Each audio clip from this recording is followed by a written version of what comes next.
Hello दोस्तों, आज के इस वीडियो पर हम लोग स्टार्ट करने जा रहे हैं हाई कोर्ट और बहुत ही छोटा टॉपिक है। अभी हम लोग बेसिक सीरीज़ कर रहे हैं, तो इसमें ज़्यादा टाइम नहीं लगेगा। लेकिन हाँ, जितनी इम्पोर्टेंट चीज़ है, आज की वीडियो में हम लोग कवर करने जा रहे हैं। तो यहाँ पर देखो हम लोग स्टार्ट करते हैं अपना हाई कोर्ट। देखो यहाँ पे सबसे पहले जानते हैं कि किस अनुच्छेद में है और किस यहाँ पर भाग में है। तो भाग 6 में है। तो यहाँ पर एक चीज़ जान लीजिए, केंद्र सरकार से रिलेटेड जो भी चीज़ें रहेंगी बड़ी-बड़ी, वो सब भाग 5 में रहेंगी। जैसे संसद हो गया आप लोगों की, सुप्रीम कोर्ट हो गया, वो सब भाग 5 में रहेंगे। और जो स्टेट से रिलेटेड चीज़ें हैं वो भाग 6 में रहेंगी। आगे मैं आप लोगों को पूरा बता दूँगा किस भाग में क्या है। टोटल यहाँ पर हम लोगों के 22 भाग होते हैं। किस अनुच्छेद में है सुप्रीम कोर्ट? तो अनुच्छेद 214 में बोला गया है। क्या बोला गया है? कि प्रत्येक राज्य के लिए हाई कोर्ट, ये क्वेश्चन कई बार पूछा भी जा चुका है कि प्रत्येक राज्य के लिए जो हाई कोर्ट है वो किस अनुच्छेद में इसका प्रावधान है? तो आप लोगों को बताना है 214 में। अब देखो भारत में हाई कोर्ट की स्थापना कब कैसे हुई थी? तो 1861 के एक्ट के तहत हुई थी। 1862 में कलकत्ता में मतलब भारत में 3 हाई कोर्ट टोटल स्थापित किए गए थे। तो 1861 का एक्ट था और 1862 में 3 हाई कोर्ट स्थापित कर दिए गए। ये कौन-कौन से थे? तो सबसे पहले कलकत्ता, उसके बाद मद्रास, उसके बाद बॉम्बे। तो इसको याद करने की ट्रिक क्या है? केबीएम, केबीएम याद करो, कलकत्ता, बॉम्बे, मद्रास। तो ये 3 हाई कोर्ट थे जिनको सबसे पहले स्थापना की गई थी और इन तीनों में से सबसे पहले कौन-सा? कलकत्ता था। तो अगर इस टाइम पर प्रेज़ेंट टाइम पर बात करें तो टोटल यहाँ पर 25 हाई कोर्ट हैं। तो 25वाँ कौन-सा है? ये अमरावती में है, 1 जनवरी 2020 को स्थापित किया गया था। अब यहाँ पे देखो कोई हाई कोर्ट बना होगा तो भाई उसकी कोई ना कोई जज बनी होंगी। तो यहाँ पे किसी भी हाई कोर्ट की पहली महिला जज अगर पूछता है, किसी भी हाई कोर्ट की पहली महिला जज, अब देखो यहाँ पे जज लिखा है, तो कौन थी? अंडा चंडी थी। अब इनका अलग-अलग नाम आता है थोड़ा-सा क्योंकि स्पेलिंग ऐसी रहती है, इंग्लिश में अलग, हिंदी में अलग प्रोनंसिएशन रहता है। बट यहाँ पे थोड़ा-सा आप लोगों को ये ध्यान में रखना है। वो किस राज्य की बनी थी? तो भाई केरल की बनी थी।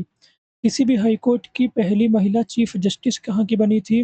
तो यहाँ पे लीला सेठ थी, जो कि पहली महिला चीफ जस्टिस बनी थी। ये क्या हो गया? हिमाचल प्रदेश की ये बनी थी। आप लोग यहाँ पर सोच रहे होगे कि भाई महिला यहाँ पे क्यों केवल लिखी गई हैं, यहाँ पे पुरुष क्यों नहीं लिखे गए? भाई इतने सारे यहाँ पे अलग-अलग राज्य में सब बन रहे थे, अब स कितना सबका याद कर लोगे? लेकिन जो फीमेल से रिलेटेड है वो ज़्यादा पूछ लिया जाता है। अब देखो यहाँ पे क्या होता है, सभी स्टेट में तो हैं, लेकिन क्या केंद्र शासित प्रदेश में भी हाई कोर्ट हैं? तो ऐसा नहीं है। देखो क्योंकि जो स्टेट रहता है, अगर उसके बाद में कोई यहाँ पे पास में कोई सटा हुआ यूटी रहता है, केंद्र शासित प्रदेश, तो वहाँ पे जो स्टेट वाला रहता है वही इसको यहाँ पे कवर कर लेता है। लेकिन देखो 2 स्टेट ऐसे हैं जहाँ पर ऐसा नहीं है। एक आप लोगों का दिल्ली हो गया और दूसरा आपका क्या हो गया? जम्मू कश्मीर हो गया। ये 2 ऐसे ये केंद्र शासित प्रदेश हैं जिनका अपना हाई कोर्ट है। तो कितने हो गए? टोटल 2 यूटी ऐसे हो गए। पहला दिल्ली और दूसरा जम्मू कश्मीर।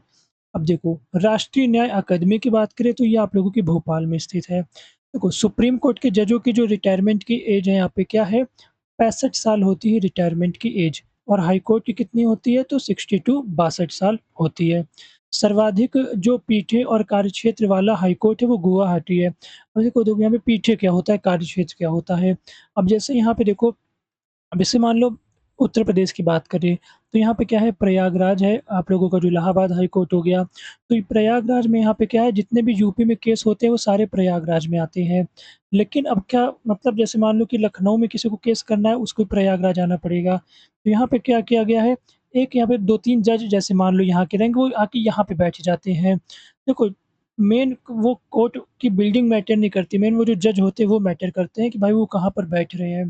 तो जैसे प्रयागराज में बैठे हैं तो भाई प्रयागराज में केस सुनाएँगे, तो जिस जिला में रहेंगे उस जिले के नाम से यहाँ पे उस हाई कोर्ट का नाम है। अब प्रयागराज हो गया, अब यहाँ लेकिन लखनऊ में भी आप लोग यहाँ पे जाके लखनऊ में भी आपको हाई कोर्ट मिल जाएगा। तो ये न लेकिन यहाँ जो फैसले रहेंगे क्या रहेंगे? ये सब प्रयागराज हाई कोर्ट के नाम से रहेंगे। लेकिन यहाँ पे क्या हो गया, हाई कोर्ट तो मेन प्रयागराज ही है, लेकिन लखनऊ में क्या है? लखनऊ में उसकी बोलते हैं बेंच बैठी है। यहाँ पे वही बेंच को क्या बोलते हैं हम लोग? पीठ बोलते हैं। मतलब कि एक तरह से मान लो अगर हम लोग एक यहाँ पे ट्रिक टाइप का यहाँ पे बनाएँ, आप लोग इसको ये कह सकते हो कि जैसे अलग-अलग कंपनी की जैसे ब्रांच होती है, तो ऐसा ब्रांच आप लोग कह सकते हो कि भाई, लेकिन ब्रांच कहना बस एक ट्रिक के लिए है, लेकिन ऑफ़िशियल तौर पर बेंच हो गया, सीट ये बोली जाती है। और यहाँ पे कार्यक्षेत्र क्या होता है, कार्यक्षेत्र होता है यहाँ पे एरिया, कि भाई किस हाई कोर्ट का एरिया कितना मतलब बड़ा है। जैसे आप लोग देखोगे कि जैसे यहाँ पे चंडीगढ़ हो गया, ये आप लोगों का पंजाब का भी कवर करेगा, या आप लोगों को जो बगल में राज्य है आप लोगों का खुद चंडीगढ़ जो यूटी है उसका भी कवर कर लेगा। तो अलग-अलग यहाँ पे रहता है वो कवर कर लेते हैं, तो इसी को क्या बोलते हैं, कार्यक्षेत्र बोलते हैं।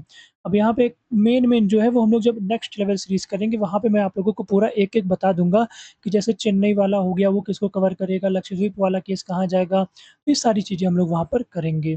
कुछ जिला में जैसे एक राज्य के लिए एक ही पूरा राज्य कार्यक्षेत्र होता है, लेकिन कुछ-कुछ इम्पोर्टेंट होते हैं, अलग-अलग राज्य में अलग-अलग केंद्र शासित प्रदेश का भी कवर कर लेते हैं। और जैसे भी यहाँ पे देखो बात कर लेते हैं, तो गुवाहाटी सबसे ज़्यादा है, टोटल 4 पीठ बेंच है, 4 यहाँ पे कार्यक्षेत्र है। अब यहाँ पे बात कर लेते हैं अधीनस्थ न्यायालय की, लोअर कोर्ट। हम लोगों ने सुप्रीम कोर्ट कवर कर लिया, हम लोगों ने यहाँ पे हाई कोर्ट कवर कर लिया। अब देखो ये लोअर कोर्ट क्या है, तो ये भी देखो भाग 6 में है आप लोगों का, क्योंकि ये स्टेट से रिलेटेड रहता है। टोटल आर्टिकल की बात करें तो 233 से 237 तक यहाँ पे इसमें चीज़ें बताई गई हैं।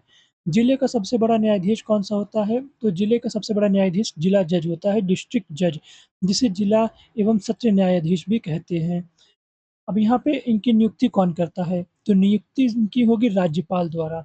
ये बहुत इम्पोर्टेंट है, जितने भी सुप्रीम कोर्ट, हाई कोर्ट के जज हो गए, चीफ जस्टिस हो गए, सबकी नियुक्ति राष्ट्रपति करते हैं। लेकिन जो लोअर कोर्ट के जिला जज रहते हैं, तो इनकी नियुक्ति राज्यपाल द्वारा की जाती है। आर्टिकल 233 में इसका प्रावधान है जिला जज का। ऐसे अलग-अलग देश को केवल ऐसा नहीं है कि सुप्रीम कोर्ट हो गया, फिर आप लोगों का हाई कोर्ट हो गया, देन उसके बाद हम लोगों का केवल एक लोअर कोर्ट रहेगा और कुछ नहीं रहेगा। देखो अलग-अलग प्राधिकरण भी मैंने आप लोगों को बताए थे, सायंकालीन न्यायालय, चल न्यायालय, पारिवारिक न्यायालय, ये सब अलग-अलग चीज़ें होती हैं। तो नीचे से सेशन कोर्ट आप लोगों को देखने के लिए मिलेगा, ये सब हम लोग आगे बहुत ही डिटेल में भी पढ़ेंगे।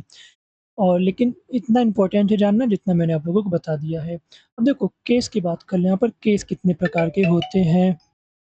आप लोगों ने अलग-अलग केस के नाम सुने होंगे, तो जो मेनली यहाँ पर केस के नाम होते हैं, मतलब केस किस तरह के होते हैं, 2 केस मेन तरह के होते हैं। जैसे एक होता है फौजदारी, इसमें क्रिमिनल टाइप के यहाँ पे केस आते हैं, सेशन कोर्ट इसको हैंडल करता है। जैसे क्रिमिनल हो गया, कोई का मर्डर हो गया, कुछ भी आप लोगों का इससे रिलेटेड चीज़ें हो गई।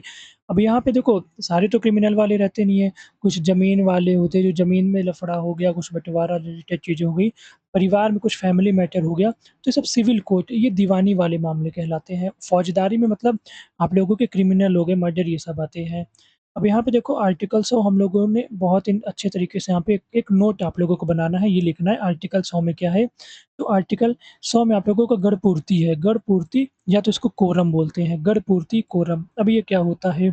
अब यहाँ पे जैसे मान लो संसद अपनी बहुत बड़ी है, ठीक है? मान लो किसी दिन हो गया बहुत कम लोग आ गए, ठीक है? मान लो 10 ही लोग आए यहाँ पे, तो 10 लोग आ गए, कोई विधेयक रखा गया, अब भाई 50% मेजॉरिटी चाहिए, 50% प्लस 1 अगर 6 लोग वोट दे देंगे, तो क्या विधेयक पारित हो जाएगा? नहीं, संसद चलेगी ही नहीं, क्योंकि एक नियम है, संसद के किसी भी सदन की बैठक के लिए गणपूर्ति सदन के कुल सदस्यों का 10वां भाग होना ज़रूरी है। मतलब जितने भी सदस्य हैं उसका 1/10 जब यहाँ पर प्रेज़ेंट होंगे तभी मीटिंग हो गई, बैठक हो गई, चलेगी, वरना वो नहीं चलेगी। जैसे राज्यसभा की बात करें 245 है इसका 10 यहाँ पे अगर 1/10वां करेंगे तो लगभग यहाँ पे 25 लोग आएँगे, तो मिनिमम 25 लोग आएँगे, बैठेंगे तभी यहाँ पे बैठक स्टार्ट होगी। लोकसभा में मिनिमम 55 लोग आएँगे तभी यहाँ पे बैठक शुरू होगी, वरना अध्यक्ष वहाँ पे बता देंगे कोरम पूरा नहीं हुआ तो अब आगे कार्रवाई नहीं होगी। तो ये सारी चीज़ें होती हैं। हम लोगों ने आज हाई कोर्ट भी जल्दी से अच्छे से कंप्लीट कर लिया। अब आगे हम लोग अगला टॉपिक बहुत ही मज़ेदार स्टार्ट करने वाले हैं, वो हम लोग आगे की वीडियो में देखेंगे। बाकी चैनल को सब्सक्राइब कर लो, पिछली वीडियो नहीं देखा है तो देख लो और आज आप लोगों को आर्टिकल याद करना है 214। 214 में क्या है प्रत्येक राज्य के लिए हाई कोर्ट। अगली वीडियो में ये आप लोगों को कमेंट करना है 214। वीडियो देखने के लिए बहुत-बहुत धन्यवाद।